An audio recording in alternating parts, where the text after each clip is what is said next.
Mr. Ali, can you just confirm whether YouTube is open, started?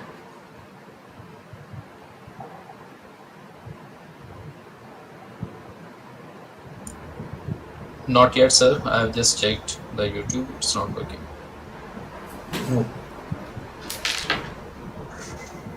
Yeah, now it's working, sir. Working now? What it's working? Yes, Now yes. showing the whatever we are doing. Yeah, everything is visible. Okay, we are running on our personal mobile. Sometimes if calls come, we may lose the network connectivity. So we have to face that Okay. challenge. Okay, sir. Okay. Anyway, we are connected. Okay.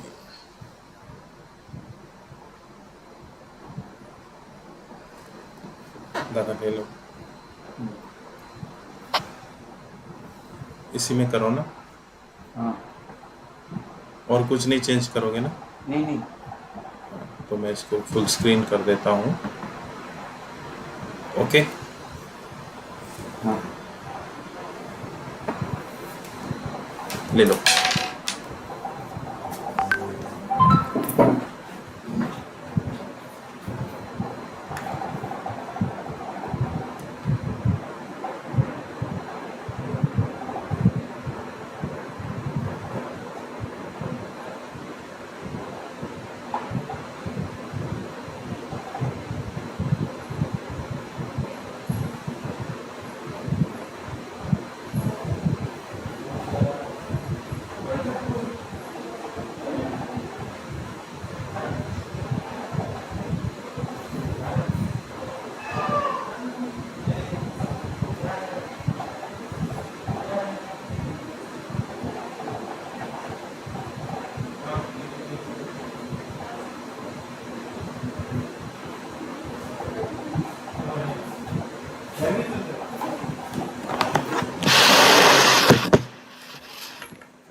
Ali, have you started?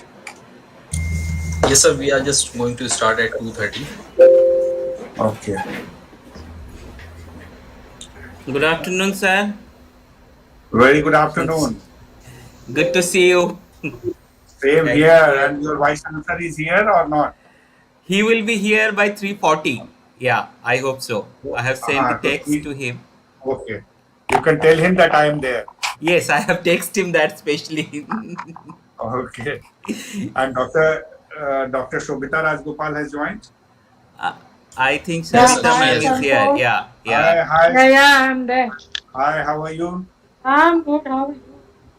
First of all, let me welcome and thank you that you have joined and you will give us some directions to move and also some suggestion that how this entire thing can move further. And Professor Vinod Menon had also asked that he will be joining in the beginning, since beginning, and but I don't know whether he has joined or not. But he will be definitely in the panel. He would like to see the panel discussion. especially when he got to know that you are also here. Right. I haven't met him in a years, and Yeah, I think it's been ages. right. And now Mr. Prusti, probably he has joined. Ali, Mr. Prusti has joined. Sir, not yet, sir. Okay. So, but when you start quickly, then you can let me know. Then I will join at 3:40 because I have 5 webinars today. You're a busy man. No, no, not a busy man, People sitting in the central institutions are busy. no, NIDM has become busy. Yeah, I'm sure. So, Ali, whenever you give us direction, we will start. Huh? Okay, sir. I think we can start now. Sure, go ahead, please. Yeah. Thank you, sir. So, I would request Dr. Rajiv to please give a quick recap of day 1 and day 2. Then we will start with the welcome address. Before he gives Yes, the recap, let me welcome everyone because Yes, sir. Yes, sir. I'm Please. entering for the first time. Yes, sir. So thank you very much. Very good afternoon to all of you, the Central University of Rajasthan, the whole team, and the Honorable Vice Chancellor. I missed him on the first day, although I joined, but after that the presentation started, so I could not have a chance to meet him virtually on that particular day. But of course, we are meeting today, and he will be there. And I'm very happy and welcoming all the resource persons for the panel discussion to Dr. Shobita Rajgopal, who is heading the Institute of Development Studies, Jaipur. We have Mr. Prusti. Mr. Prusti ji is a long experience in humanitarian this dialogue policy, and also that going for a kind of an action. So Prusti ji is there, so I take this opportunity to welcome him again. And of course, we have the other panelist from Central University, and that Ali will give the detailed kind of introduction of all the panelists. And so I take this opportunity to welcome all, and also I welcome Professor Menon, who would be joining at 3:40 for the valedictory address. And if he has joined, I welcome him. And of course, the Vice Chancellor of the University, Professor Neeraj Gupta, along with all the participants, delegates who have joined. On behalf of NIDM and on my personal behalf, I welcome all of you. Quick point, I would say, and then Ali, then you can have a recap, and then let the other panelists elaborate upon that. Or you can say it would be, or you can go ahead with the as per scheduled program of like recapping, and then I will get back to you. Thank you very much. Thank you, sir. Thank you very much. So I request Dr. Rajiv to please give a quick recap of day 1 and day 2. Then we will start with the session. Yeah. So good afternoon, everybody, all participants. First, I wish to say that any participants is ready to share any feedback. Otherwise, I can directly go to the summary of yesterday's program. Any participants?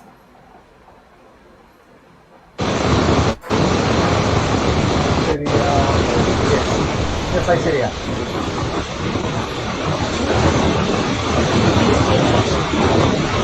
Aishwarya, there is lot of sound disturbance,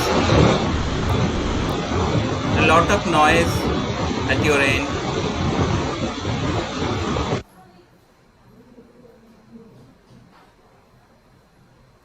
Yeah, Aishwarya is unable to do because I think there is a connectivity issue with her.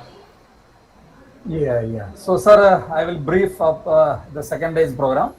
And yesterday, we started the program with the introduction by Dr. Subhash Padra, convener of this program, and he explains, the core aim of the disaster preparedness workshop, spreading awareness among the practitioners, academicians, communities, and by all of the stakeholders for being a part of a disaster preparedness movement. And he expressed about the importance of involvement of community stakeholders at grassroots level for disaster preparedness.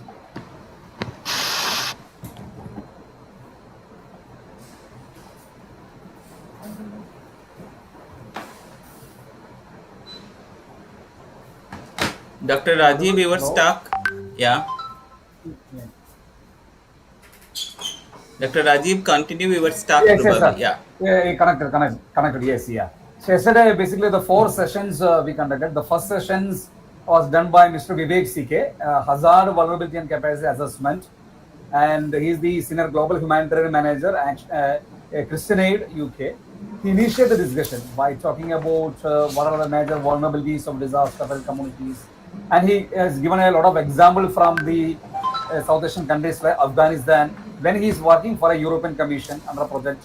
That was a community-based disaster management project, and he was working in remote areas of Afghanistan. So whereas difficult to reach, and of course the community built is a lot of issues are there. And even that, no, the participatory disaster risk assessment and community-based action for disaster preparedness he conducted with their team, and he summarized the components of hazard assessment, vulnerability assessment, and community stakeholders capacity assessment. He talks about the major outcomes of disaster risk management program. Under that, his team conducted hazard vulnerability and capacity assessment in 50 villages, and expressed that the process of beginning of disaster preparedness cycle is not the easy process, and it will be happening only with the support and involvement of the community stakeholders. And he summarizes valuable steps of HVCA, such as select facilitators, providing training of HVCA members, participatory work at the community level, DRR planning exercises, and the documentation exercises. He again tells about the importance of phase-based HCVA and social mapping, hazard mapping, vulnerability mapping, and resource and capacity mapping. He thrown light upon his experiences, which he gained from the 30 countries' experiences, and especially the Bangladesh, Afghanistan, and he worked with the various disasters like Haiti earthquake and tsunami disasters in 1994. All these experiences definitely helped in making the community as a disaster preparedness center. So that is the real experience he presented. After that, the second presentation conducted by Mr. Ali Haidarji, Junior Consultant NIDM, he simply explored the main aim of ensuring and community-based disaster preparedness and community engagement is to ensure that future generations' safety. So we have to make an action plan so that there is a systematic, easy, and comprehensive action. He in slide explained about the theoretical perspectives of community disaster management, and he came to the basic experiences which NIDM and the different organizations, especially in the state of Gujarat, Orissa, and Northeast part, and that definitely helped the participants to understand the practical exposures of disaster preparedness. He comprehensively explained for the building the capacity of the community have to focus on some important points which are to be implemented, such as assessment, monitoring, early preparedness system, identifying and working with those who needed assistance. It's a very systematic presentation done by Haidar Ali ji. It was very, very useful, and particularly the slides which he prepared will be useful for our own teaching. So thanks Ali Haidar ji of your great involvement of this kind of technical session. And the second session, especially the Professor Anil Diwan, architecture, and Professor Manoj Madhurji had a very good interactive session that particularly discussed about the technical aspects and the physical infrastructure-based disaster preparedness programs, and they presented a very participatory and very innovative mechanisms and methods, and government and other stakeholders' involvement in CBDP and architectural issues for resilience building. So the both discussions, both panel discussions, that it was very, very good and useful for the participants to gain much about the disaster preparedness in a very participatory mode. And after that, the program ended with some clarification inputs by the participants. And the second sessions, of course, the four interactive sessions are clearly earmarked. The disaster preparedness at the grassroots level is much significant for the today's time. So thank you. I think we can go for the next session. So Ali Haider ji, please. Yeah, thank you, sir. Thank you for summarizing the 2 days session in a very detailed and comprehensive manner. Thank you. So I would start with welcoming to all the dignitaries who are here and the participants. Firstly, I would like to welcome the patrons of this program, of this 3-day training program on community-based disaster preparedness. jointly organized by National Institute of Disaster Management and Central University of Rajasthan. I would like to welcome the patrons. First, I would like to welcome the Executive Director of National Institute of Disaster Management, Major General Manoj Kumar Bindal, Vishish Seva Medal. And I would also like to welcome Professor Neeraj Kumar, the Honorable Vice Chancellor of Central University of Rajasthan. Welcome, sir. And now I would like to welcome the conveners of this program, Professor Santosh Kumar, who is the Head of Governance and Inclusive DRR and Disaster Risk and Response and Recovery Divisions of National Institute of Disaster Management, and Dr. Subhashish Bhadra, who is Associate Professor at Central University of Rajasthan, Department of Social Work. Welcome, sir. Now, I would like to take this auspicious opportunity to welcome the distinguished speakers of today's program. Firstly, I would like to welcome Professor Shobhita Rajagopal, who is a professor at Institute of Development Studies, Jaipur. The key professional skills of her includes the qualitative research and analysis, gender analysis and gender training, process documentation, participatory evaluation of social development projects and programs.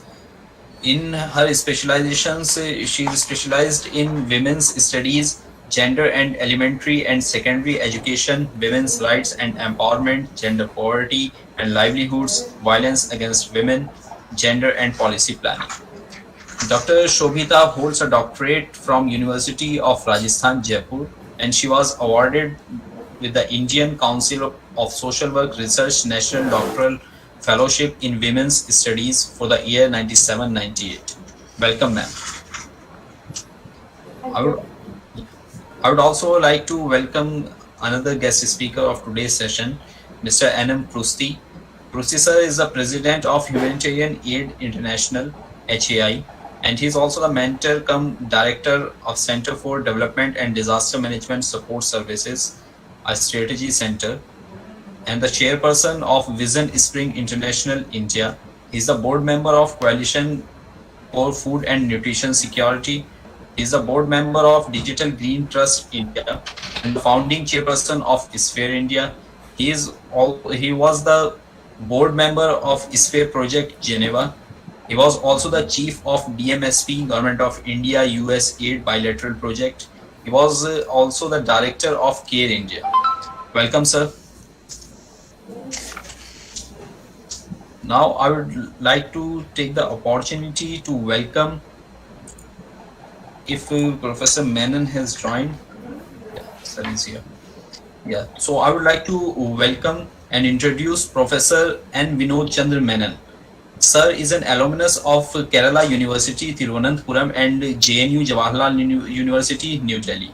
Professor Menon has over 37 years of work experience, on which more than 2.5 decades have been in the fields of disaster risk reduction, climate change adaptation, and public policy analysis. Sir has worked as Professor of Disaster Management in Yeshada, Pune, the Government of Maharashtra Apex Training Institute for Senior Administrators, and has worked in charge of energy preparedness and response in the UNICEF India Country Office in New Delhi. Sir was nominated by the Prime Minister of India as a founder member of the National Disaster Management Authority, NDMA, Government of India, with the status of a Union Minister of State in the Government of India. He worked in this capacity for 5 years, and he is on the governing boards of several organizations working on resilience building, emergency preparedness and response, and is one of the co-founders of Sphere India. He was a member of the high-powered Committee on Disaster Management established by the Government of India 1999. He is currently a member of the Peer Committee on Technological Preparedness to deal with national disruptions established by the Indian National Academy of Engineering. He is a senior advisor and mentor of the International Institute of Information Technology, I2IT, Pune. Sir is now an independent consultant in the fields of disaster risk reduction, climate change adaptation, and public policy analysis.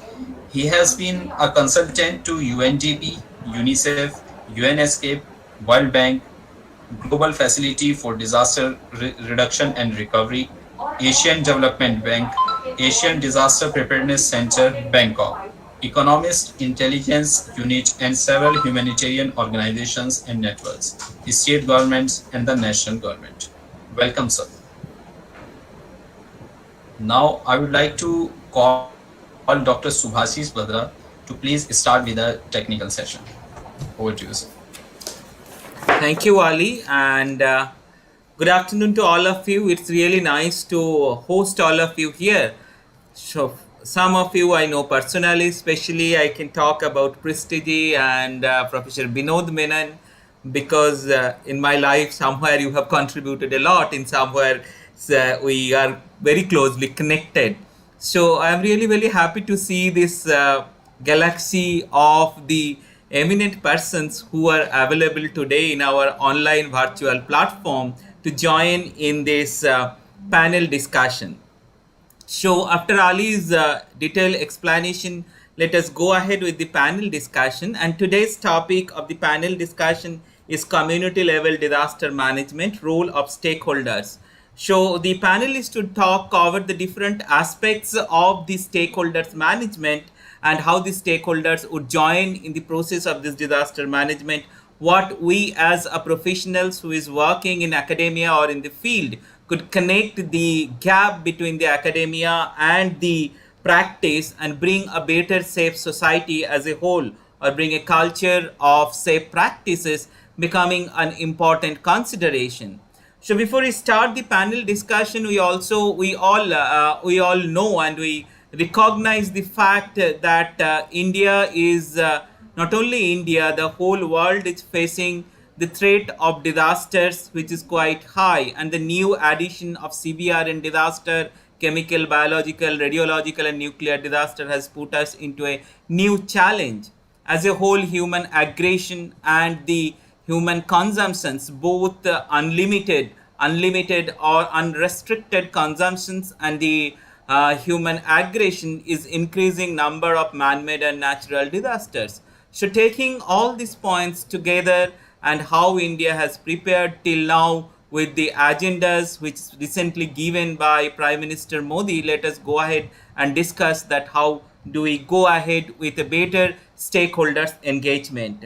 So I am proud and privileged to call the first panelist, Professor Shobita Rajagopal, to deliver her address on the topic community participation and women leadership. Madam, if you could unmute. Thank you, ma'am. Yeah. Thank you so much, NIDM and Central University of Rajasthan, for having me here. I see some old friends. Hi, Vinod. Good to see you after a long time. And Santosh is somewhere there. And also all the other panelists and participants in this important discussion today. I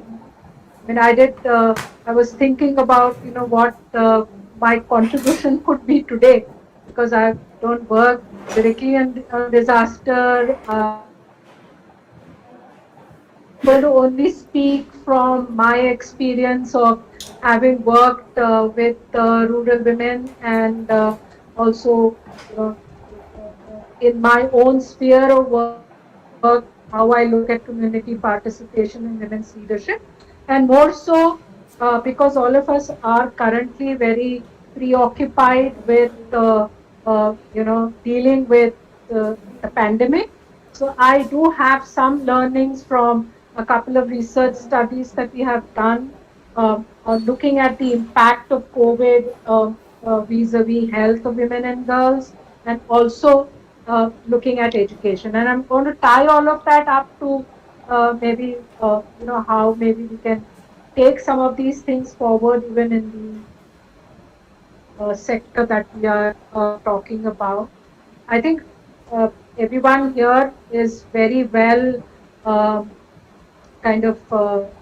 has enough knowledge on looking at gender dimensions of any kind of crisis or a disaster kind of situation. Also, do understand that whenever something like that happens, the vulnerability of girls and women, it does increase because they are exposed to a lot of situations which maybe uh, uh, uh, there's no, they have not thought about how to cope up. And we also know that even in a disaster situation, the needs of men, the needs of women, and where they are even placed within a certain community makes a lot of difference. So I would also try to kind of connect this up to what we saw in the field recently with in a COVID kind of related situation. And I mean, I speak from my experience in Rajasthan, but I guess it also would be applicable to many of the other areas in this country and maybe even globally at some point. Now, when we look at what has been the kind of impact of, say, the pandemic on communities, on men, women, boys and girls, we do find that women and girls have somewhere, taken a kind of a disproportionate brunt of the impact. I would like to qualify that by saying that what did we see when we were talking to women and girls in the field, in between the first wave of the pandemic and the second wave of the pandemic. We realized that along with loss of livelihoods, which was very real for a lot of poor households, and with men losing their jobs, women also, their livelihoods were impacted. There was a lot of uncertainty which came up within households. We also realized and found, and it was reported in a lot of we talked to, that the burden of household work for women increased. And it increased in such a way because a lot of, if men came back, if they were, out of their communities or villages, uh, and then the girls and the women had to kind of take on the double kind of burden of increased household work. There was a lot of restrictions on mobility, which all of us know. It was both in rural and urban areas. But whatever little spaces that were there for women also got curtailed, because in any case, in a state like Rajasthan, women's mobility is a big issue. We also found that because of a lot of mental pressure Yogesh, dealing with the pandemic, trying to give care to people who might have been sick, and also these uncertainties of livelihood, we found that there was a lot of violence within the households. Now, I'm trying to map some of these issues, and also we find that there were single kind of women headed households where they had to go and access relief, if because many a times it didn't come at the doorstep. They had to access relief during the lockdown period. The older women also got impacted in a different way. We do find that in terms of, if we look at the government machinery, I think in the initial first phase, because everybody was kind of hit by the expanse of COVID per se, we did find that it took some time for the government machinery and the systems to put in place various sets of things, including relief. In the education sector, I think, which was, I feel, because I work in this area, because of closure of schools, we found that both boys and girls, their discontinuation and disruption in education also had a kind of impact, which I guess it will take some time for us to actually close the gap. And in one of the things there we found was that access to technology became a very big issue, especially for children from poor families who could not even access online education because of lack of digital resources, even if it was just an Android or a smartphone. So if we look at all of this, within the perspective of how women coped, uh, how I mean, and if you are talking about where did women's leadership lie, because we do understand there is a certain resilience which does come into which is shown by women in most of these kind of situations, and everybody was trying to cope with what was happening around. Now, when we look at what happened in terms of system delivery, or did governments reach, we do realize that if we take the health sector, by the time things could be put in place, there were several gaps that we could see on the ground. One, especially if you're talking about health, what happened to women who were pregnant? Now, did they get their ANC and their PNC related services? We found that it took fair bit of time for the frontline workers to reach some of these women to give a normal set of services that an Anganwadi center is supposed to give, and there were these gaps. So when we start mapping the gaps, we find that there were several gaps that were there. In Rajasthan, I don't know if it happened in other states, the cooked kind of the take-home rations that were given. So from a hot meal, it became rations, and then I don't think so. There was any discussion about what is to be given to the women, and how it is going to reach them. It took fair bit of time for actually some things to be put on ground and to see that take home rations reach. Now, if we look at the other side of it, we do find that we have enough experience of a lot of people within the community trying to address a crisis situation.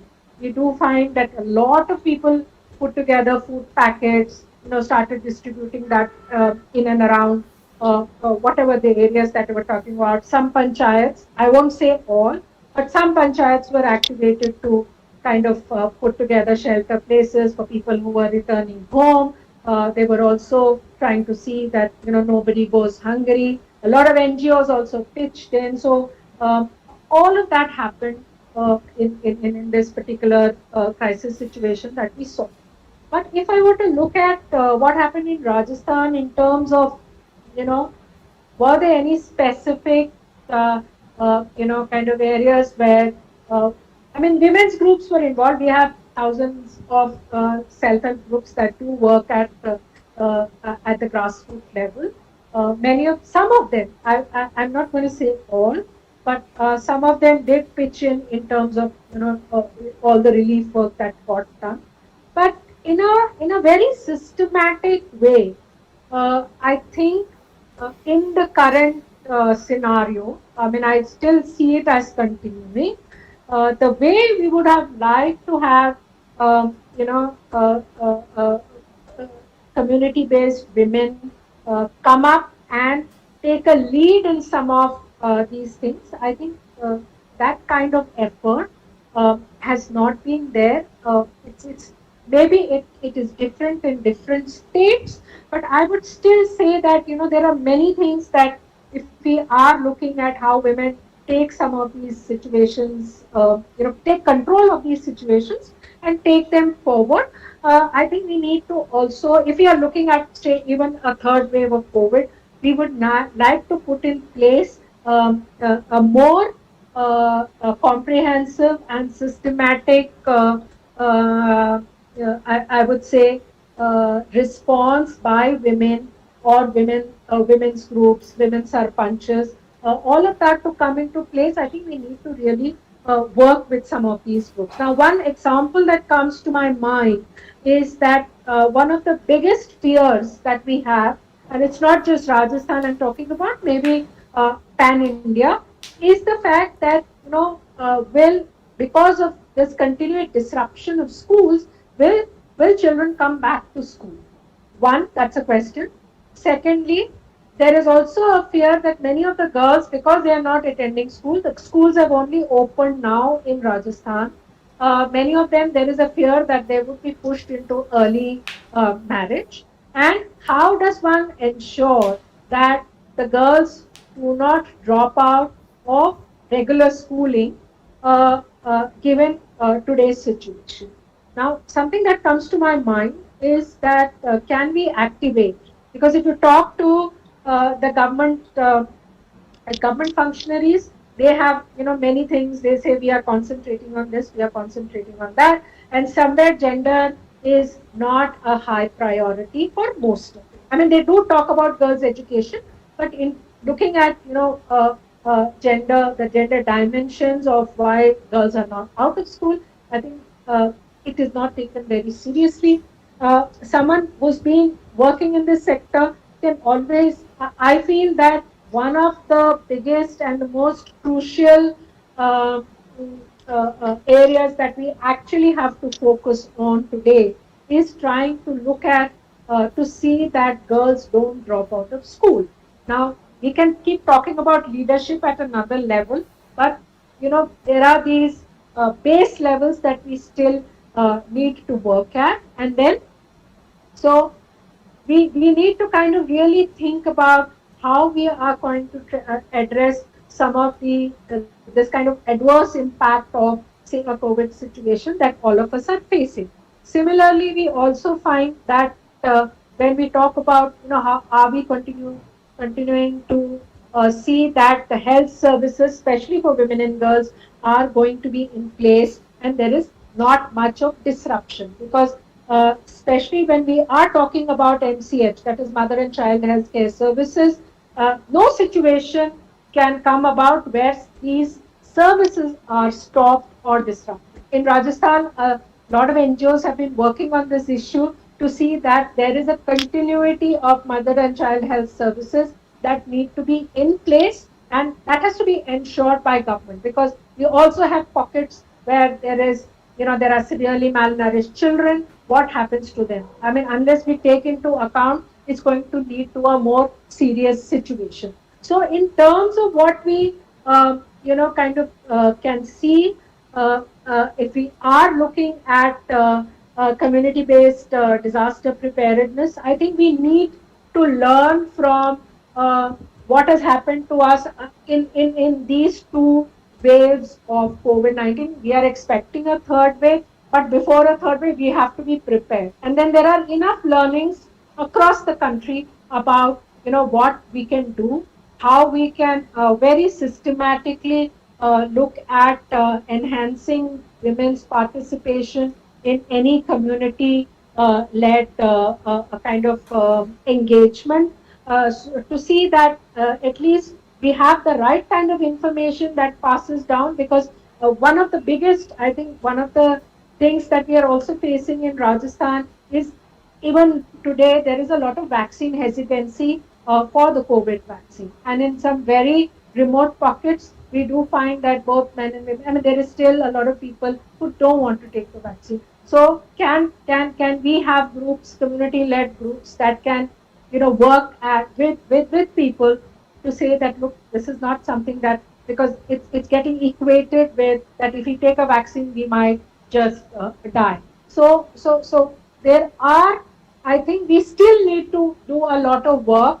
I've recently been in the field trying to understand some of these patterns that have emerged post-COVID, and we do find that if we talk about health, we talk about education, we are looking at very high levels of violence that has happened because of kind of people coming together or being together, and they are taking all kinds of manifestations, and also a lot of mental health, anxiety issues, which is true for both men and for women. So Thank you, ma'am. Can you please conclude, because we yeah. the next. I have only half a minute. I'll just take half a minute. So I just want to also kind of end by saying that whenever we are talking, maybe in the current context, if we are talking about any community-based kind of interventions, preparedness, I think we need to really learn from what has happened in the current, in the last kind of 1.5 years of what we have used. I'll conclude it here. Maybe I'll add on to after I hear others. Thanks for giving. Thank you, ma'am. Thanks a lot. And madam has given very widely the women's situation, the bonding problem, starting from the initial days to the vaccine rejection. And we need to see how women need to be taken up in the leadership position. But still now we see the gender gap is so high that whatever we talk, we really how much it is getting down to the reality is the question which Madam has put us in front and really suggested us, all of us, to look into the what is the learning have gone in from this pandemic situation and how do we really take them up for the purpose of making a more gender equalistic society or equalitarian society. So taking that learning, I would like to request the next speaker, Mr. N.M. Presti, and who had been my earlier boss when I was doing my PhD in Care India and Gujarat Harmony project, where Presti sir was leading, and I was there, and because of that project, I could do very comfortably my PhD because of the Care India's contributions from where I was getting my fellowship for doing my work. So thank you, sir. I am very happy to see you here in this virtual platform after a long. And please, sir, we are waiting to listen from you. So, Presti, sir, if you can please unmute yourself. Dr. Rajiv, please share the presentation of processor. Any connectivity issue with sir?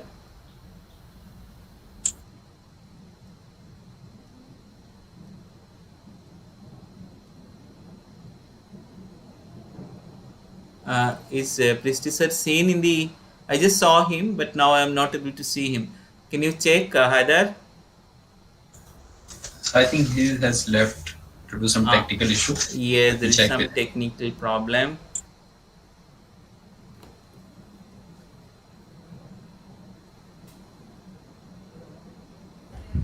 Subhasis sir, there is a problem with Rajiv sir internet. Okay. So what we can do? Can you project it? Myself, okay. Yeah. But I don't have. Rajiv sir, can you give there. me? It is there. It is there in your mail. Okay. Yeah. Each Presti sir is here.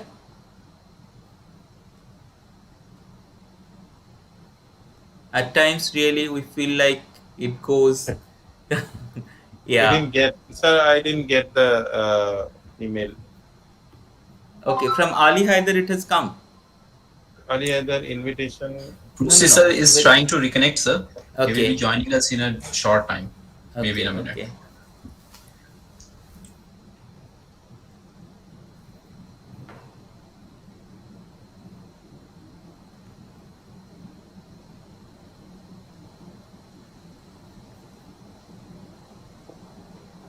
Yes, Prestige is probably here.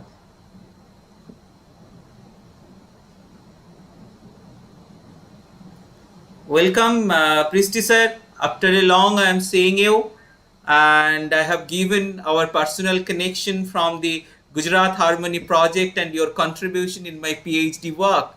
Because of the Care India project, I could do my PhD very comfortably with demand. So thank you, sir, and it is really nice to have you here in this online platform. On behalf of the Central University of Rajasthan and NIDM, I am really very happy to see you, sir.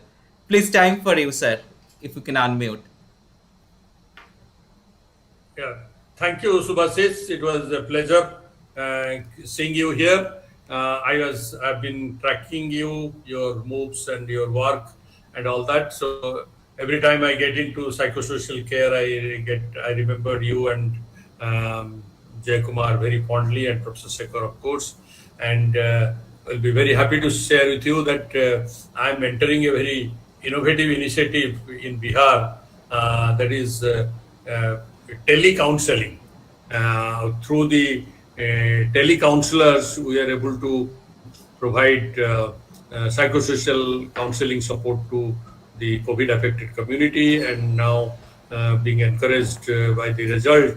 Now the program has been scaled up to include the MCH component, and the government of Bihar is a partner in this. CARE, PCI, government of Bihar, and NIMHANS are the key role players in this exercise. It's very interesting model unfolding. If you would have seen an article written by a researcher, Mini Beth in Quint. She has talked about this program. So that's a very interesting initiative that's happening. Subhasis, this is for your interest. Thank you. You may look at that model, how you can take it to Rajasthan or any other place, as a matter of fact. So now coming back to CBDP, I was very carefully listening to Madam Rajgopal, and the way she was positioning the role of women in COVID preparedness, COVID safe community development, that was very reassuring. And for all of you in the this session today, let me tell you that the learnings from CBDP, which in fact CBDP was born in India, grown in India, and got institutionalized in India, and now it is a model that is being getting into practice in most of the countries where they are talking about community involvement in disaster preparedness. So this is the USP for India, and now some attempt we have made to take the learnings from CBDP and the NDMA. Professor Menon is here. The CBDRM, the guidelines were prepared and all that with the learning from CBDP. Now taking those learnings, now this NDMA, this NDMA has also developed a protocol for Abda Mitra. So all this, the new generation work that's happening on the background of CBDP. And another initiative that has been taken, which is available now, is the community-based COVID preparedness and response. And we have prepared, and I like Ali, NIDM is, we have worked with NIDM and NDMA to design that. This is available on open source, and I'll encourage Ali to also share it with Central University. You have to have a look at it. It is very comprehensively, it's talked about creating COVID-safe communities. And if you create COVID-safe communities, obviously you will say COVID-safe village, COVID-safe panchayat, COVID-safe district, and things like that. And both it is applicable.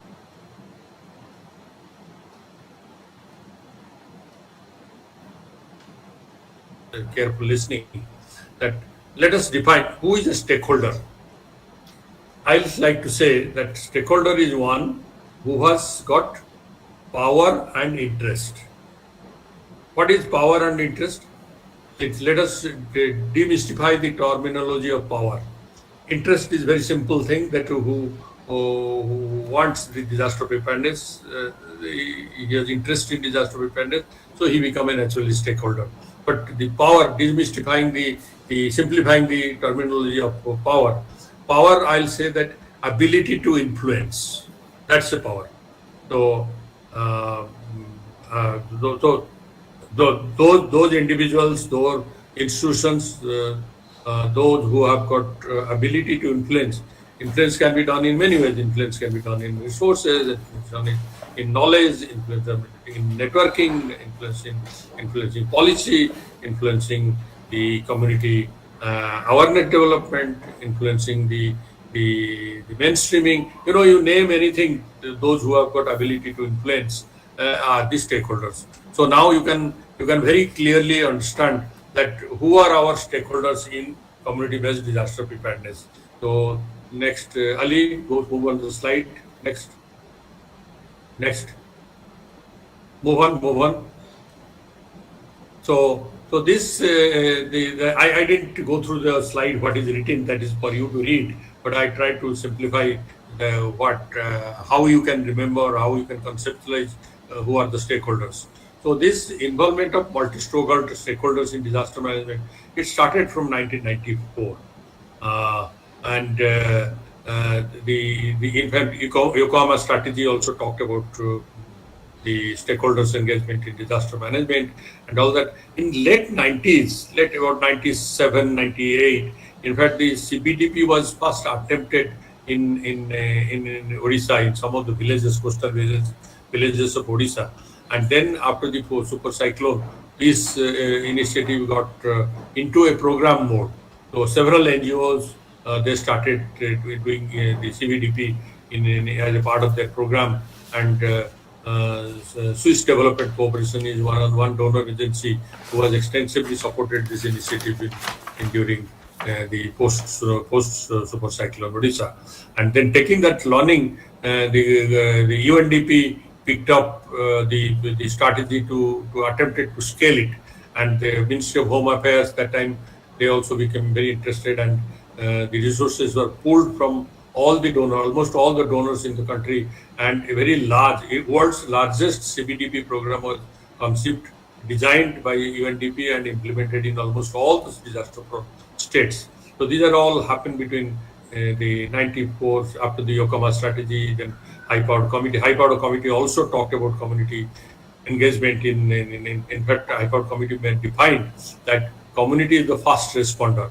And I remember the first meeting of NDMA, Professor Menon is here, and in fact, he had arranged the first meeting, first interaction of the first NDMA with the humanitarian agency. And there, the then vice chairman of NDMA made an opening statement saying that community is the first responder in any disaster. And that was the beginning of a kind of a bold statement that was made by the government that community plays a very important role in disaster preparedness, response, mitigation, management. Then in 2005 to 15, Hyogo framework also further re-emphasized the stakeholder engagement, and currently we are going through the Sendai framework time horizon where this is being. We are not only talking of community organization, government. We are not talking heavily on the knowledge institution, because there are now new ways of doing things, and how we are building resilience. Now we are talking about because we have been very successful in minimizing the loss of life. Now the challenging is that how we look at minimizing resource loss, how we handle the psychosocial stress, how we maximize the use of technology for a better assessment, more accurate assessment, and all that. So these are the things that is happening. So there's a long way to go. Ali, next slide. Next slide. Yeah, this slide is the same thing that I was talking. But here we are trying to put all the possible stakeholders in this diagram, and what each stakeholder can think about their core responsibility or core activity or core areas of engagement, like NGOs and CBOs or humanitarian agency. We say that early warning, planning, coordination, facilitation, and implementation of the disaster preparedness, mitigation, and response activities. Like that, we have also talked about the knowledge institutions, technology institutions, how they will be able to play various role. The corporates now, corporates have become very active player in disaster management. There was a time in 90s when this started. The corporate used to think that their domain of work is only the area of work only is their catchment area of the plant or catchment area of their activities. But now many corporates they are now accepted or they have adopted in their policy that when there is a disaster, that this catchment area concept is not mandatory. A corporate can respond at any place. That corporate has been able to do that, and increasingly the government and humanitarian agency, government and corporates, that engagement is becoming very formal now and very intensive now, because the government, as we know, in Spear, when the Spear was founded, the one statement which brought us together was that government is the largest humanitarian player, humanitarian actor. So government must be brought into the collective of humanitarian actors. So at that time there was a debate that how can government be a humanitarian organization? It's not. I remember there was a time when NIDM board was discussing to induct me into the board of management, and then this question came that I pursue humanitarian action, and then there was opinion that how can NIDM become a humanitarian organization? But today I'm so happy to see that government is talking of humanitarian organization. And recently, when Prime Minister was there in USA, in his statement to President Biden, he was mentioning that technology for humanity. So that means the humanitarian conviction, humanitarian thinking, humanitarian mindset is expanding very fast, and there is no longer a debate that who is a humanitarian player. Everybody is a humanitarian player. So there's stakeholder talks briefly about that. Next slide. Ali, next slide. Here I talk about community. Community in prevention, mitigation, preparedness, recovery, response. So you will see in each quadrant, I've tried to put what are those things. There are some illustrative action points. Those are also mentioned. So you'll say that community has got so huge role in the stakeholder has got a huge role in all these aspects of disaster management, the whole cycle of disaster management. Next, Ali. Next slide. Next slide, Ali. Ali, next slide. The NGOs. NGOs, when I say NGOs, these are all civil society organizations, all humanitarian organizations. In fact, I'll say that all the community organizations are also in this. We should have not used only the NGOs. We should have used the terminology which is more holistic, that is civil society organization, and especially the women's organization, the women's self-help groups. And I'm very happy to state Professor Rajgopal was also emphasizing that how women's organizations are working on the forefront. And let me share with you that the women's groups engagement in disaster management happened in early 2000 in West Bengal. I remember working with the women's group called MAS, Sima Mahila Samiti, and where how at the community level the CVDP will be practiced, how the community will be made aware about the early warning, how they will prepare to save their document, how they will put save food stock, because flood water will come. So they used to dig very deep kind of things, and then they used to put grains in that and fill it up. So water will come, water will go, and then what water dries up, they can dig it out and get the food out and all that. Food grains they can get out and all that. And then there are also food banks, food grain banks were also set up, and a lot of things that happened with the community group, women's groups. And now I think the self-help groups in all over the country, in most states, they're engaged in various activities of disaster management. And in COVID response, the self-help groups have played a very important role. Next, Ali, next slide. The corporate houses, which is a very recent phenomenon, not recent so much, at least last 15 years, the corporate houses are getting engaged. As I mentioned, that it is no longer catchment area approach, it is all country approach. And I have seen, I've been working, advising several CSR foundations and corporate groups, and I have tried my best, and I've seen success also, that many corporate foundations, they have developed their own strategy for disaster management, and how they will do, how they will act on response, how they will work on preparedness, how they will work on mitigation, and how they will work on the resilience building. So they are doing it. So gradually the interest and involvement, investment of the corporate houses are also beginning to happen in this sector. So that's a very positive sign. And then the collaboration between the corporate houses, the civil society organization, and the government is also taking this tri-sector partnership is beginning to evolve. All these things need to be strengthened, and that we must work towards that. Everything is not done, everything is being done. So we have to really move towards doing it better and better and better. Next slide. Donor bilateral agencies. Although the presence of the donor agency, bilateral agency have minimized over the years because of... Sir, sorry to disturb you, but can you please a little speed up the slides? Yeah. So we can catch up with the time. Yeah. So the donor bilateral organizations are also becoming, they have got a very clear role. They are now looking at that, and now even the bilateral agencies and the multilateral agencies, they're looking at the good practices in India and trying to pass it on to other countries. And all that I'm working on a project where Indian experiences also can go to the Pacific region. That's also being explored. Next slide. Now, Abda Mitra and CBDRF, these are some of the things that is synonymous. You must have seen the guidelines released by our Honorable Home Minister yesterday.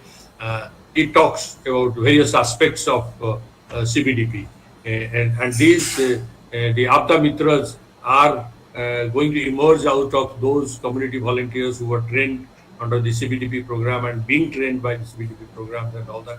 That's why I sometimes say that these Abda Mitras are CBDRF. CBDRF means Community-Based Disaster Response Force. When we talk of NDRF at the national level and SDRF at the state level, we talk about CBDRF at the community level. So you create a continuum of disaster response forces. So how the seamless activities on relief, response, mitigation, training, awareness, everything can happen. So this is my last slide. I think I have, and then Panchayat Raj institutions. Sorry, this is most important. That the third tier of the governance is the Panchayat Raj institutions. So the concept of CBDRF is to get aligned with the Panchayat Raj institutions. The Abda Mitras are to be aligned with Panchayat Raj institutions. So how you work in these concepts, building this kind of cadre at the community level, and work with Panchayat institutions so that it becomes sustainable, so that it becomes impactful, and the rapid response takes place, effective response takes place. These are some of the concepts on localization. The more you work towards empowering the local humanitarian action, the efficiency and effectiveness will be better. Thank you very much. This is the last slide. Thank you, sir. Thanks a lot, sir. We really wanted to listen you more, but only time is the constraint, sir. But what the learning you have given will take us a long way forward, and your rich experience are really a pathway to set the new milestones in the journey of the whole India's disaster management program. So now I would request our Professor Santosh Kumar sir to deliver his address on governance in disaster. Thank you, sir. Thank you very much, Dr. Subhash Bhadra. It's very interesting to listen to you as well, and most of the panel which you speak, and what the two panelists have already said. And Prustiji left the major chunk for me in the end. He said that building capacity of the local governance in the panchayat. So starting from, we say that instead of top down, we should go bottom up. So my first thing would be that how fast we go for reverse pyramid approach in disaster risk management. So, and what is that reverse pyramid? When we say that large capacity is available, still we can say at the national level, where you can find, if any state or any panchayat is looking for the experts who can talk about the disaster management and who can talk about this, how to do the mapping of that area. And then hardly they will have the people at their level so that they can help them in working it out. So expert has to be called from Delhi or from the state government apex capital city. So there we need to go for the governance. What I'm saying, the local level governance should be capacitated to undertake such kind of a job with a larger capacity of undertaking DRR. Most of the risk exposure is at that level. हाँ 340 है ना sir को बता दिया ना sir की दोस्त join कर लिया उन्होंने मेरे को स्पेशली बोला कि नीरज गुप्ता सर को बोलना संतोष कुमार सर ज्वाइन किया is a public good or the private. Okay, thank you. We need to look at that disaster management is a public good or the private. And when we say disaster management, there are many facets. As Prostiji has also mentioned about the pre-disasters, then the mitigation, preparedness, ex ante, all those kind of assessment of risk, analyzing risk management. These are the ex ante. Ex post is also there in the immediate response, relief management, then recovery. Then we go for the long-term recovery, then go for build back better, and then what we say under building resilience. So in all the pre-disaster, during disaster, and the post-disaster, there are many actors and many players. So when we talk about that in the gamut of disaster management as a public good or the private good, what we see that many a times is not that being done by the government alone. It is done by largely community support. As the Prastiji was telling also, and Madam Shobita ji also highlighted in the key role when we talked about that amongst the community, amongst the people, which men and which women. That is very, very important to look at. So governance, when we say that state level and the institutional systems which we have, whether the institutional systems are strengthened enough to look at things in that perspective, like when we say National Disaster Authority and the apex body headed by the Prime Minister, is the highest governance system for the disaster risk management. But it is a policy body and largely guiding body for the country. Then second, the same way which we say that on the lineage, you can say that the state disaster authorities. Then what is the structure of the state? They are how big and how strengthened they are with their capacity. And then we look for the district disaster authority. If you look at the Act, National Act of Disaster Authorities, these district disaster authorities have been given maximum responsibilities. And you can count it across more than 50 responsibilities in the Act. So whether the district disaster authorities are addressing all four issues, being able to do that pre-disaster, during disaster, and the post-disaster.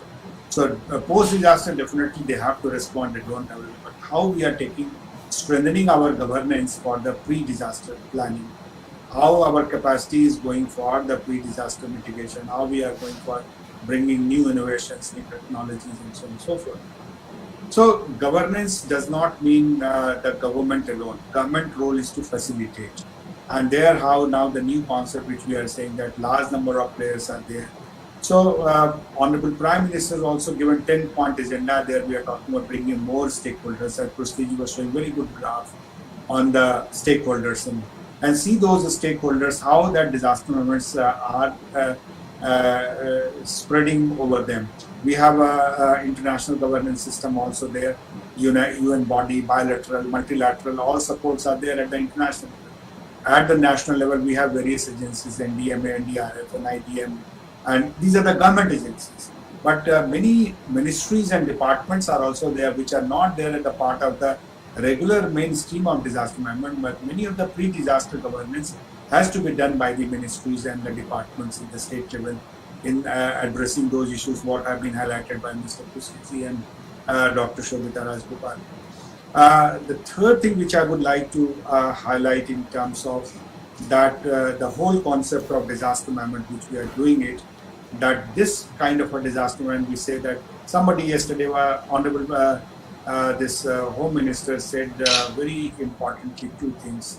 One, in the raising day of the National Disaster Management Authority, we said that our aim should be bringing down deaths to zero. It's not a time of complacency. So what are the strategies we need to look at for the bringing down to zero? What are the governance reforms are needed for that, or governance strengthening or capacity, and how governance also facilitate different capacity building processes at the different level. So that is one. The second, Honorable Prime Minister's Principal Secretary, he also spoke and he emphasized that responsive to the state governments or states' need. So that responsiveness, when talking about that, how governance can become very responsive when coming to the ex-ante disaster risk management.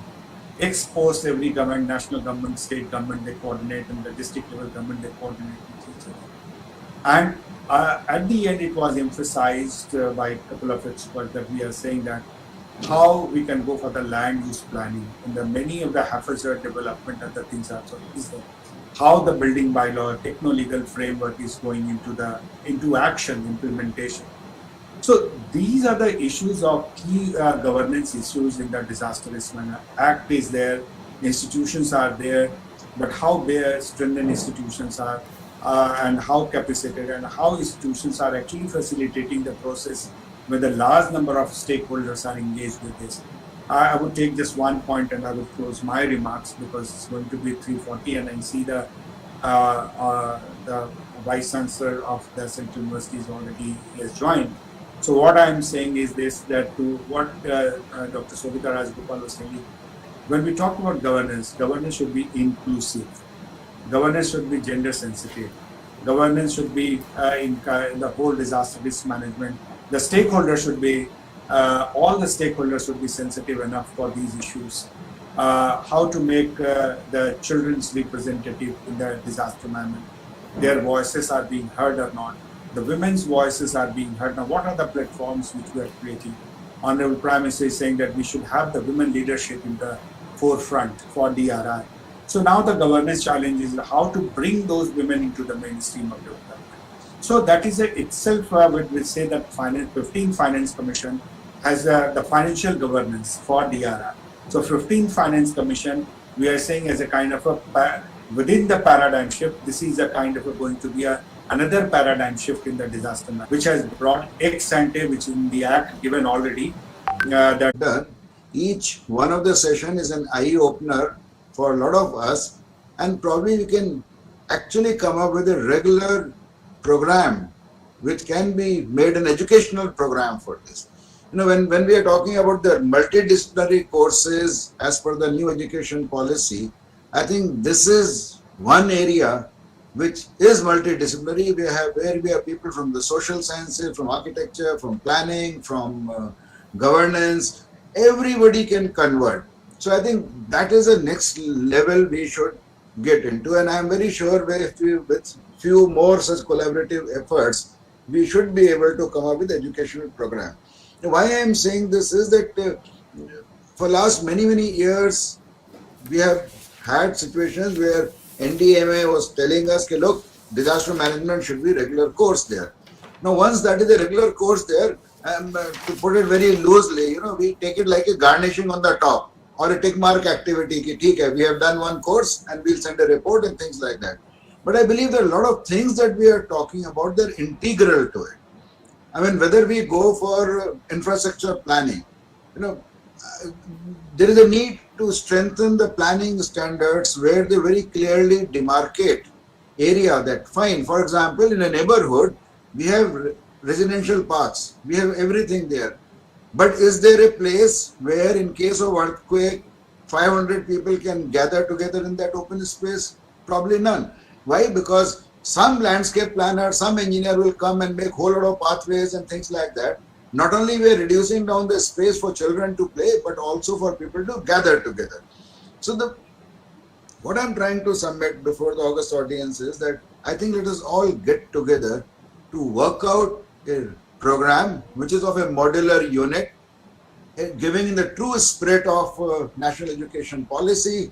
So you earn an academic bank of credit, you earn certain credit out of this program. So each of these training programs, if they could be designed in the manner of credit, there will be a lot more people who will be taking it. So it can become a generic elective to thousands and thousands of students. And these students, when they go, because for an example, Central University of Rajasthan, it has faculty from more than 25 states and students coming from 28 states of the country. Now, each one of them has a local condition. Each one of them has its own value. And in our program, we have students from Leh, Kashmir, right up to Kerala, from Odisha. So all kinds of zones are covered by it. So this can become a very valuable resource. And these people, when they get back home, they can really do wonders in terms of community preparedness.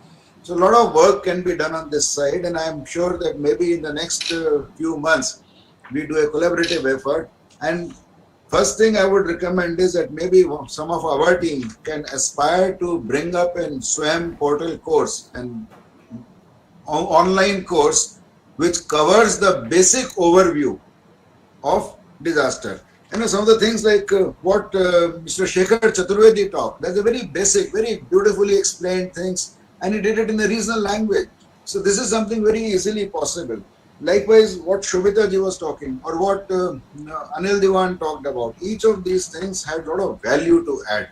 And I'm sure collectively, this whole program can be converted, this 3-day training program can be definitely be converted to a SWAM NPTEL course, which could be a very good game changer for bringing in this online education for all. And once that happens, the ball will start rolling. This is my personal belief.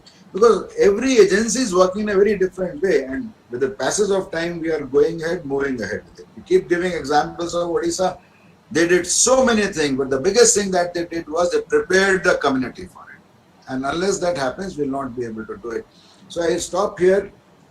I would rather listen to Mr. Menon, who is there with us. And thank you, Santoshji, for collaborating with us, and really hope that we go further, and some of the things that I am talking in terms of larger education, we may be able to carry through of this in the next few months or a year.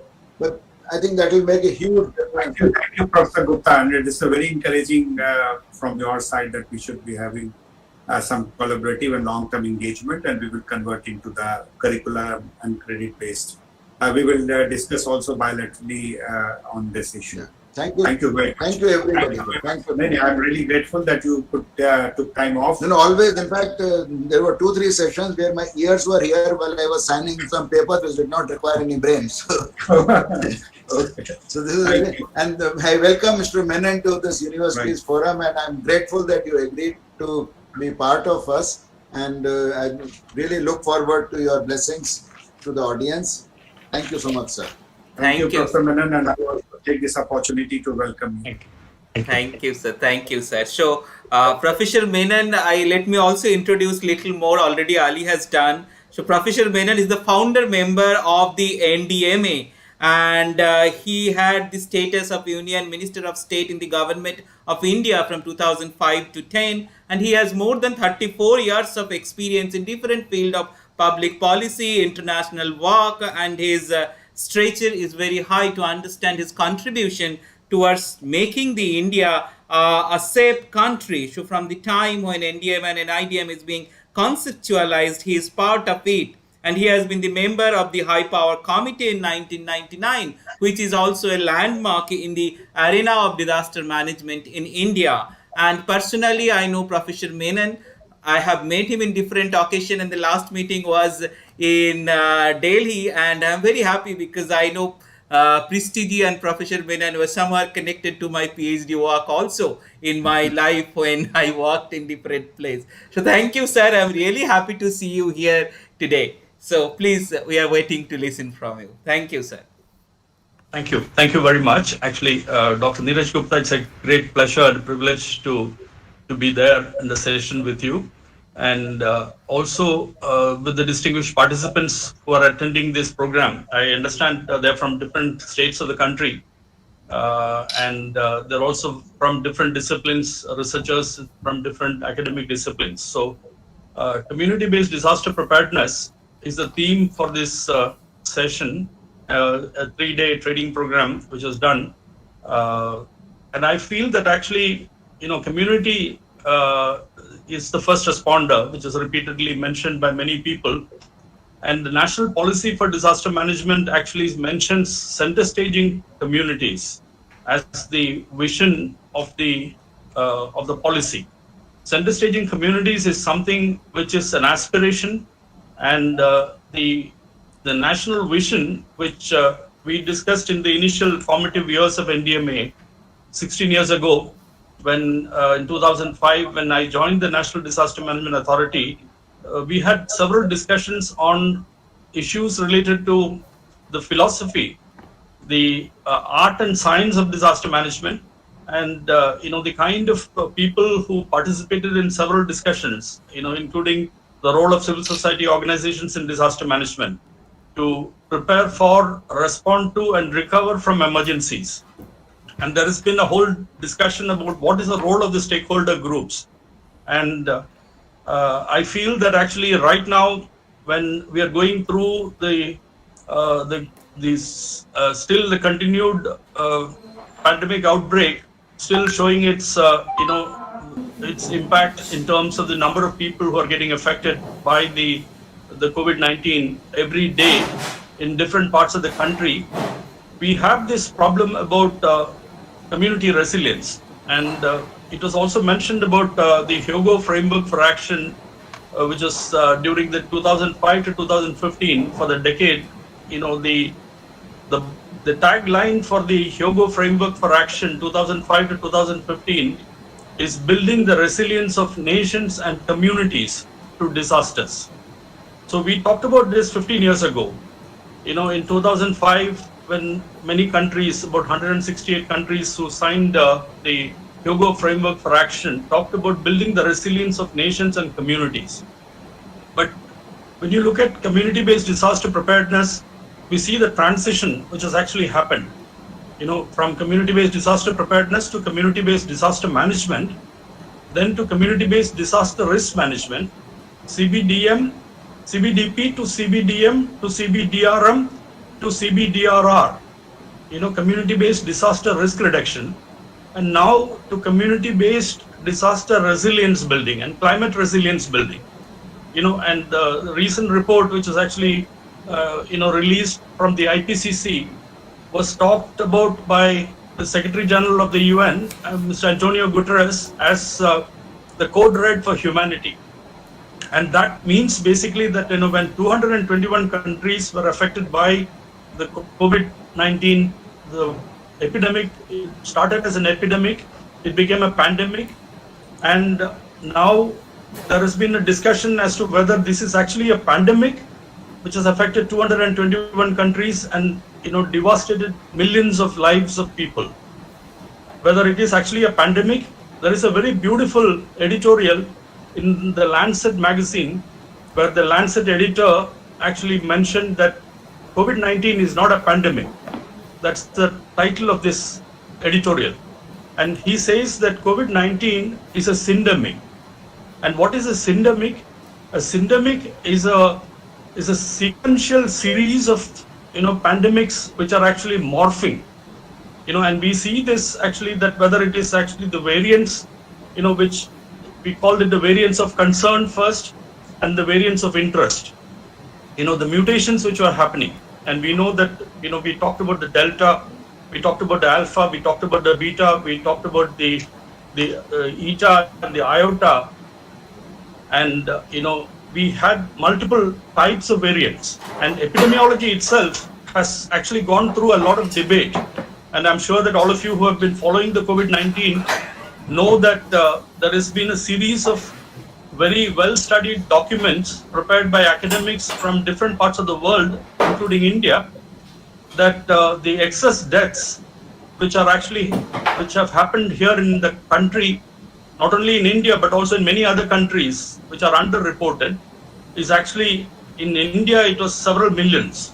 We talked about 3.8 million to 4.9 million people who would have lost their lives during the COVID-19 pandemic. And these excess death studies have been done by people like Dr. Brahmar Mukherjee in the University of Michigan, people like, Rukmini from India Spend, people like Arvind Subramanian, who was the economic advisor to the Prime Minister of India, who is now in Brown University in the US, and Murad Banaji, who is in Middlesex University, and many others. They talked about this in terms of looking at the data sets and triangulating the data, because data is extremely important in epidemics and in disasters. And there is this whole discussion whether epidemics are actually natural disasters, and there is also an argument that disasters are not natural, they all have human origins. There are hazards, and hazards become disasters. And what are the hazards? The hazards are the kind of weaknesses in the immune system which can actually make a person vulnerable. I'm sure many of you may have seen these reports about 3 people on the same bed in a hospital in Delhi, in a government hospital. Now, one has to be very sensitive to the kind of issues which the people have gone through. You've seen the kind of trauma, the PTSD, the post-traumatic, stress disorders which people have gone through. We have seen people still suffering from what is the long COVID. And there are support groups like Long COVID India, Long COVID US, Long COVID UK, the Long COVID Netherlands, and many other long COVID support groups all over the world. And we know the kind of problems which people faced.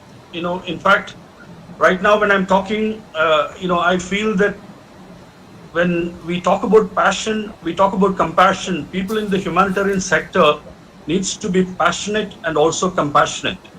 And compassion means basically feeling responsible for the people, feeling responsible for the kind of mandate which has been given to us to be responsible for the lives of people and also for protecting the livelihoods of people. And that is why I feel that when I was there in the 1999 High Power Committee nominated by the Government of India, and later in 2005 when I was nominated into the National Disaster Management Authority, and I resigned from the UN and joined the National Disaster Management Authority, because this is actually not a 10 to 5 job. This is a 24-hour commitment, and we cannot rule out the role of every discipline, without which we will not be able to be successful in handling disasters. Architects have a role in terms of, intermediate shelters, in terms of permanent structures, and also the kind of structures which are actually built on the riverbanks where, in Assam, where the people will move when the floods happen, the people will move their, huts because they are on stilts. They are made of bamboo and they can actually be moved. So this is important. Architecture is important, engineering is important, civil engineering is important, information technology is important, structural engineering is important, geotechnical engineering is important, psychology is important. You cannot leave out any discipline when we're talking about community-based disaster preparedness. And I think it's very important for us to also recognize that community is not a homogeneous concept. It is a heterogeneous concept with, sex, caste, class, gender, all these things actually play a very important role. And now we cannot actually understand, the need for community mobilization without understanding this as a social construct.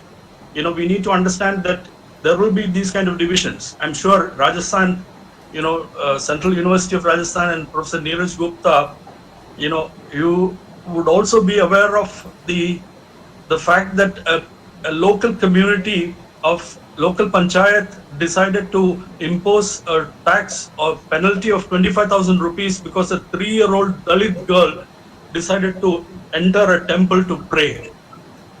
And this, I think, is a part of our, society, a social fabric, and, community mobilization and community participation has to be done where everybody's attitude must reflect their altitude. Your attitude will be your altitude. That is, if you have compassion, if you have passion, then you will be able to talk about it. And I would like to, I'm actually sharing this because it's with a lot of pain. It's with a lot of hurt and with a lot of restlessness that I'm sharing this. Let me just tell you that if Mumbai says that 86% of the people who were surveyed had antibodies, and if all the serosurveillance studies say that, we have 80% of the people have antibodies, which means basically that, 80% of the people had actually got infected and may have recovered. And so, which means that all that we are talking about, 33 million people affected, is actually an understatement. It is actually, probably 60% or 70% of our people have actually got infected with COVID-19.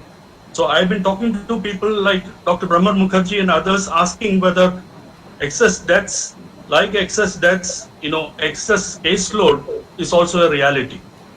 And they have accepted that. If 80% of the people have, antibodies, then that means that, you have a lot of infected, untested, infected people, around us who are actually spreading this, during the second wave and all that, so we know that. And then, many states used testing as a mechanism to control the caseload, whether it is a rapid antigen or whether it is actually, even any testing which is actually done, whether you are using whatever are the testing kits which you are using. Anyway, this is a very controversial and very sensitive subject. And I hope that, we can take up this issue separately, bilaterally for those who are interested. We have been looking at the data of the 724 districts which have had impact of COVID. And if you recall, in April 2020, the Joint Secretary in the Ministry of Health and Family Welfare said that, there are 70 districts in the country which had excess caseloads. Okay, which means basically most of the cases were actually there in 70 districts in our country, out of the 724 districts.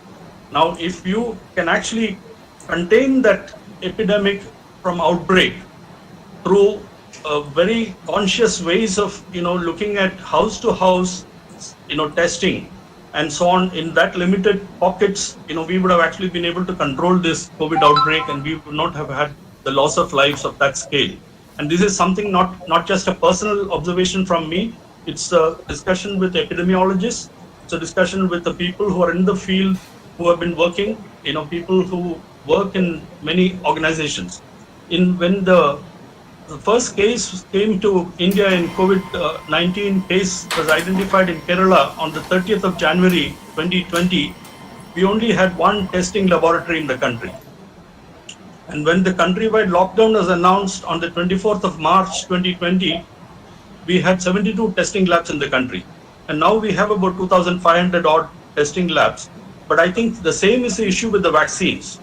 Now, Shobita Rajagopal talked about, issues related to gender and issues related to the need for being gender inclusive. We know that there have been also vaccine hesitancy, and also, the number of women who have actually got vaccinated is much less than the number of men in most parts of the country.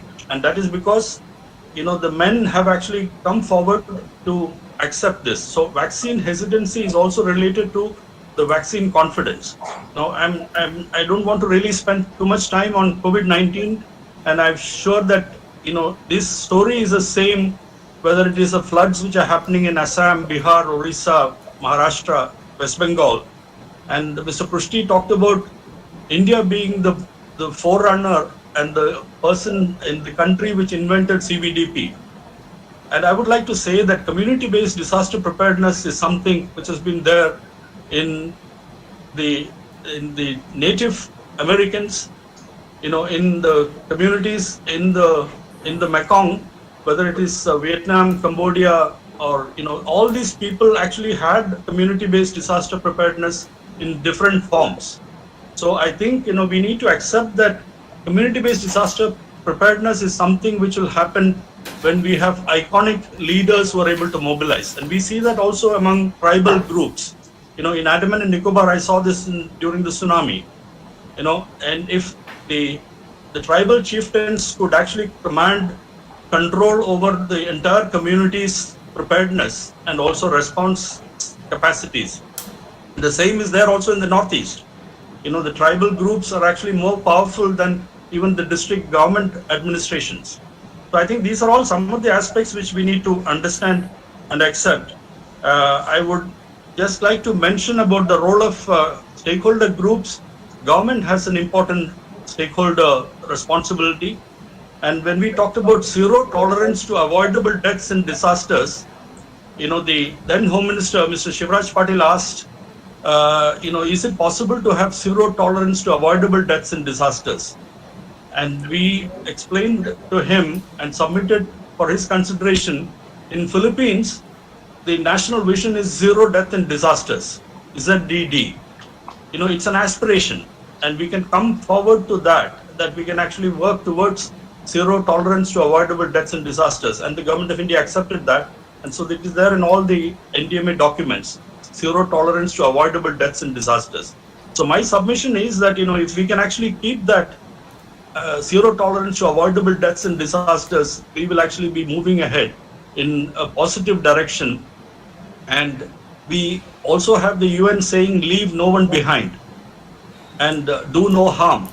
And these are all principles which actually say that, we must actually be inclusive. And inclusive is also meaning social inclusion, economic inclusion, digital inclusion, and also an opportunity to participate. I remember when Shobita Rajagopal and myself were a part of the gender sensitization training at the Institute of Development Studies at Sussex, 2 decades ago. And at that time also we had discussed this concept of community participation. when you say inclusion, if one member from every family has to attend a meeting, a Gram Sabha, can it be inclusive if you have a divorcee, a separated woman, a widow? Can she actually be speaking in a Gram Sabha with the same kind of, respect which you would give to a high caste, very economically very advanced person? These are social realities, and we need to accept that. And I think, from Apada Mitra, from 30 districts, now from 5,550 Apada Mitras, now the government has announced that they will expand it to 350. My request and my hope will be that this will actually be the Apada Mitras. Every citizen will have to be an Apada Mitra. Then we will be able to save lives, and we will not have to go through what we went through, running around for oxygen cylinders, running around for ICU beds, and running around for protecting lives, whether it is blood, whether it is plasma. We would not have had to reach out to, running from pillar to post asking for this help. So I would like to basically compliment the National Institute of Disaster Management for organizing this program on community-based disaster preparedness, and also Central University of Rajasthan. And I wish all the participants, if at least, if 10% of the participants who are actually participating in this program, take it to their heart to actually be more responsible citizens, you would have been a success. I hope that, that is my aspiration and that is my wish. Thank you very much for giving me this opportunity. Thank you. Thank you, sir. Thank you, sir, for taking us to a new level of heights with the emotions, with the practice, with the reality. And the pain which you have felt in your heart, you have delivered it in our mind and in our heart, that we must take it up. It is a matter of compassion. It is a matter of accountability, and it is a matter of being a responsible person to evolve ourselves, each one to influence other, to become a Abda Mitra, to make a country which can be really safe. We had lot of social realities, but beyond those social realities, we need to emerge as a humanitarian ground. We need to emerge on the humanitarian ground as a human worker, as a worker where we could take that compassion in us and we could build a really inclusive society. So, sir, the kind of emotion, the kind of justice, the kind of action by your words you have expressed us, I am sure it has moved us to a new level, and we have got that inspiration from you, and we are sure we will take it up in whatever form we are, as an academician, as a practitioner, as an administrator from our behalf. And surely NIDM also is the leading forerunner in this movement, and we will go ahead and work together. Thanks a lot, sir. I have no words to express my thank you, but I'm really very happy that you have given your time and given us such a compassionate moment to feel for it. Thank you, sir. I'll just go to the next speaker, our Professor Santosh Kumar, who has been the real motivator, and he is the front runner to take up the NIDM and its mission forward very crucially. So, sir will be delivering us with the concluding remarks. So, Professor Santosh Kumar, sir. Thank you. Shukriya, Dhanyavad, Bhadra, Dr. Bhadra, and the entire team of the Central University of Rajasthan, the Vice Chancellor, Professor Neeraj Gupta, and also our guest, the chief guest, we can say, Professor Vinod Menon. Our panelists today, we have Mr. Krusti and Dr. Shobita Rajgopal, and your team, the Dean of the University, and all the colleague of the Central University, and my own team with Mr. Ali.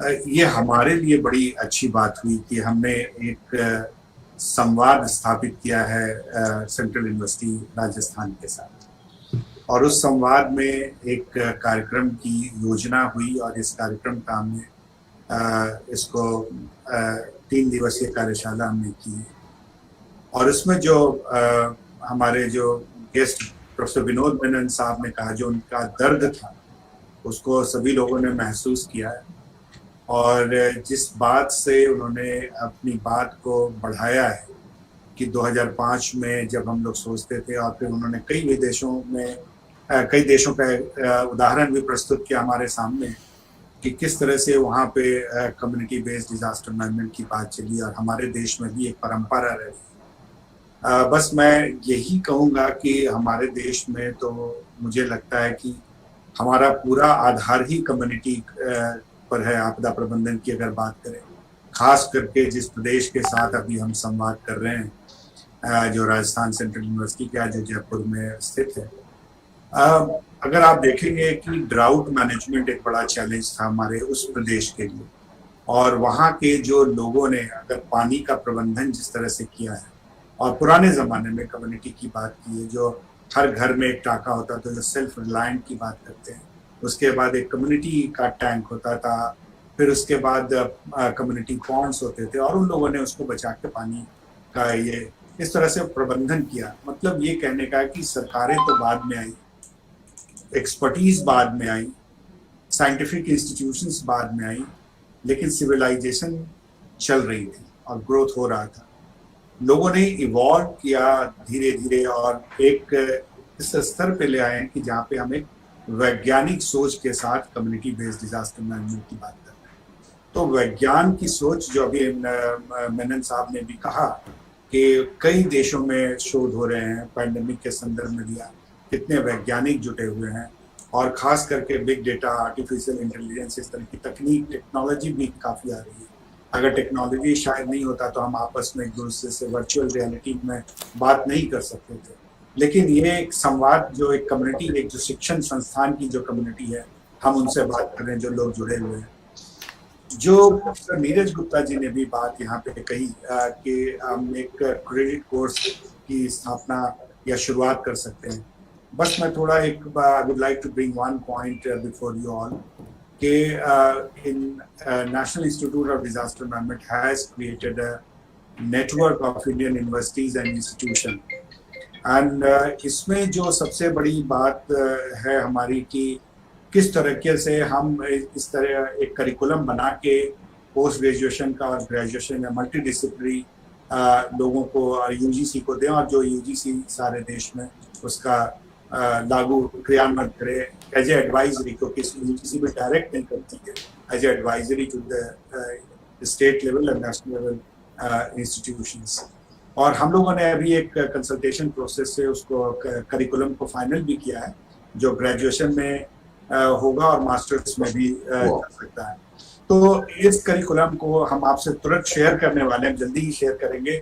जो professor साहब ने कहा, जो vice chancellor साहब ने कहा कि ये होना चाहिए, और इस पे हम एक लगातार इसको आगे, ताकि लार्जर कम्युनिटी हमारे साथ जुड़े, और जो स्टूडेंट है, यूथ हैं, वो हमारे देश की बहुत बड़ी धरोहर है, और इस भारत एक यंग राष्ट्र है, और इस कॉन्टेक्स्ट में अगर हम DRR को एम्प्लॉय करें तो ये बड़ी अच्छी बात है। So national Institute of Disaster management would be very very happy on the proposal of the Vice Chancellor, Professor Gupta, to be with us and then organize some more programs. And let us do just not the talking and the webinar it should end, but rather it should go with a larger kind of initiatives. And let us go the ball rolling down. It's not that it stops here.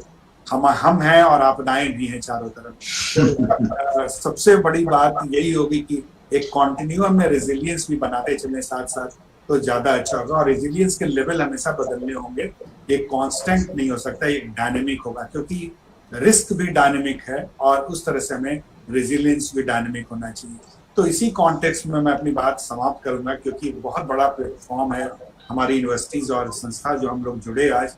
मैं हृदय से अपना साधुवाद देना चाहूँगा professor Neeraj Gupta ji को, उनकी पूरी टीम को, जो हमारे सुभाषीष भद्रा जी भी लगे रहे और डीन साहब भी हमारे रहे, और सारे जो हमारे लोग यहाँ से जुड़े हैं हमारे इस कार्यक्रम में।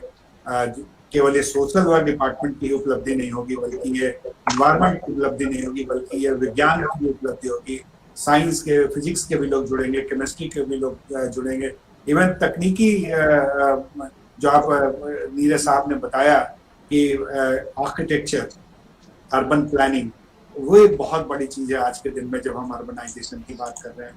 तो किस तरह से हमारे अर्बन प्लानर को भी इसकी बात की जानकारी होनी चाहिए कि बच्चों के फुटबॉल खेलने की जगह तो ले सकते हैं, लेकिन जब लोग इस तरह के बड़े आपदाओं से हताहत होंगे तो उनके एक तरह से सेफ जगह पे व्यवस्था क्या होगी।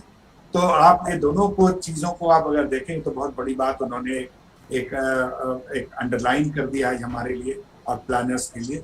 और जो प्रोफेसर विनोद मेनन और उन्होंने कहा, मैं सभी का साधुवाद और हृदय से आभार प्रकट करता हूँ। और मैं विश्वास दिलाना चाहूँगा प्रोफेसर मेनन को भी और प्रोफेसर नीरज गुप्ता जी को और आपकी पूरी टीम को कि हमारा सहयोग और आपका सहयोग से भी हम लोग इस चीज़ को एक लॉजिकल एंड तक जरूर ले जाएंगे। और इस देश में मैं यही बात का कि बहुत ज़रूरत है साथ काम करने की। और अकेला कहते हैं कि हम लोग ये नहीं कह सकते कि NIDM अगर बन गया और NDMA बन गया तो हम पूरी जंग जीत गए हैं, लेकिन आपदा की जंग लगातार चलती रहेगी। जो मेनन साहब ने खाका खींचा कि 0 डेथ्स की बात हम करेंगे और 0 minimum loss to the economy, वो तभी हो सकता है जब हम लोग साझा रूप से कार्य करें। So thank you very much to all of you. I'm really grateful to all of you and been given this wonderful opportunity. And I'm really conveying my heartfelt thanks to Professor Neeraj Gupta, the Vice Chancellor, for agreeing with these collaborative efforts and also proposing for the future to take this forward. I'm grateful indeed. Thank you very much. Professor Menon, I'm really grateful to you for sparing your time and also giving directions that how we should be moving. And also the Prustiji, you are there and you are a champion of community-based disaster management. I'm grateful indeed to all of you. Bhadraj, you are an excellent coordinator, so I must give you compliments. Thank you. Thank you, sir. Thank you, sir. So it is really very nice to see that at the end we are bringing lot of positive commitments, positive vibes for ourselves and for the nation, that we are committed to bring the reality of all those commitments which we have made at different forum. And we often say that the SDG, Sustainable Development Goal, would never be realized without achieving a safe society. So disaster preparedness, disaster management has to go into the core, into the root, into our practice in everything. And NIDM has really a really huge task and making that undergraduate course for disaster management. I am also being part of it, so I thank my Vice Chancellor for putting me into that committee, and we have worked on it. I am very sure that in long run we will be able to make even a SIAM course and would be able to bring a larger audience and deliver the service to larger community. With all this, I would now request our Dean and HOD of Department of Social Work, Dr. Jagdish Jadhav, who is a champion in community engagement. He himself have worked a lot of different places and particularly with tribal community to engage the communities. And he has also the crown of getting the first village which was defecation free. So he had done that and he was a recipient of the award for his Unnat Bharat work. So we are very happy to have today Professor Jagdish Jadhav to deliver the vote of thanks. Thank you, sir. Please. Jagdish, welcome you from NIDM also for this particular, and my compliments for your award and your work. Thank you very much. Thank you. Yeah.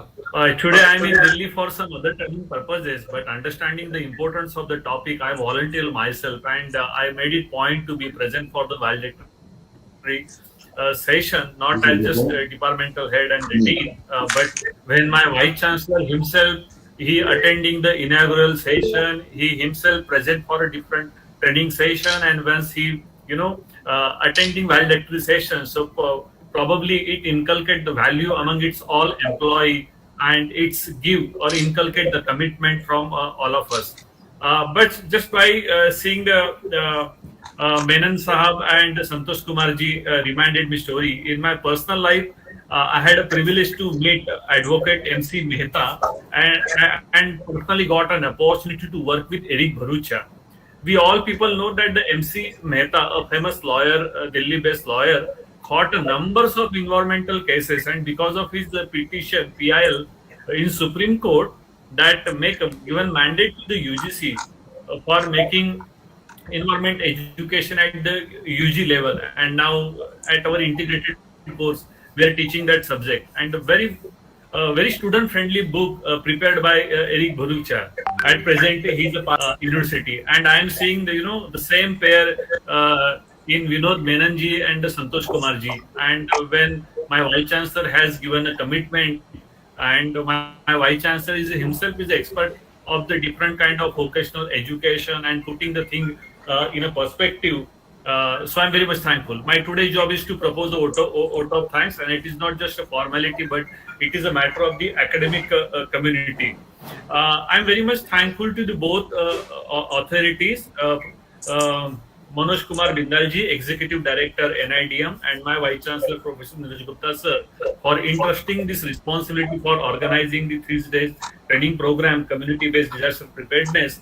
And it is very importantly echoed by Santosh Kumarji that this is just a beginning, and there is a long way to walk together and to work together. So I'm thankful to both these institutional authorities for entrusting this responsibility to work on behalf of university. I'm very much thankful to Vinod Benanji and Santosh Kumarji. Listening both of you, it is a very mesmerizing experience, inculcating value among all of us. And as Dr. Subhashi said, there's a workshop is being culminated with lot of positivity. I'm very much grateful to both of you. Thank you for being with us for the entire all 3 days. I'm very much thankful to Professor Shobita Rajgopalji from IDS Jaipur for conducting the session and being a part of session. Then Mr. N.M. Prusti, then Dr. Subhashish Bhadra himself as an excellent coordinator along with Ali Haider, then Shekhar Chaturvedi, Vikrant Mahajanji, and Professor Manoj Mathurji. I'm very much thankful to. In Sanskrit, we are having a very small say that योजका तत्र दुर्लभ ना, मतलब आजकल योजक बड़े दुर्लभ होते हैं, and people are appreciating that Dr. Subhashish Bhadra and Ali Haider both are an excellent yojak. So our university is a privilege to have with this kind of the yojak. So I request both these yojak now take this issue at a community level. So don't be durlabh for our university and don't be durlabh for community. So I'm very much thankful to both of you. My equal thanks to the both team, Atiq Ahmed, Rajiv MM, Shaizi Ahmed, and Dr. DP Negi.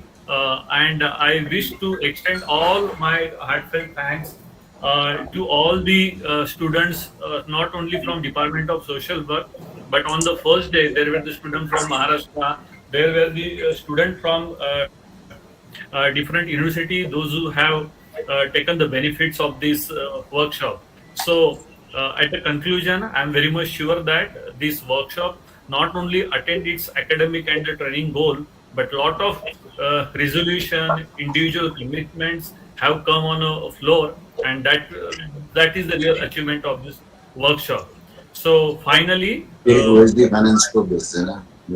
heartfelt thanks to all the dignitaries here, all the student volunteers, all my PhD scholars. Okay, every day I was seeing that what happening at my department from PhD scholar to MSW student, and how Dr. Subhashish and the entire team they engage for the preparation. So a lot of kudos to all this team. So once again, Neeraj Gupta sir, आप शुरू से ही अंत तक हमारा हौसला अफजाई करने के लिए हमेशा आप हमें उपलब्ध होते हैं. कभी कभार आप हमारा कान पकड़ते हैं, बट आप भी थपथपाते हैं, and I'm seeing the smile on your face, and that is a real award to Subhashish and the entire team. And same thing I'm seeing at the end of the NIDM, Santosh Kumarji and Ali Haider team. So finally, proposing on behalf of my university and School of Social Sciences, I think thank each one of you for being a part of this very successful workshop. So thank you very much. Over to you, Subhashish ji. Thank you, sir. Thanks to all of you. So formally, we are closing the 3-day session, but it is the starting of the new beginning to work together. Thank you, sir. Thank you, Professor Neeraj Gupta sir. Thank you, Vinod Menon sir. Thank you, Shavita ma'am. Thank you very much to all of you. Thank you, Santosh Kumarji. Thank you. Thank you, Prestiji. Thank you. Thank you, one and all. Thank you, sir. Thank you, sir.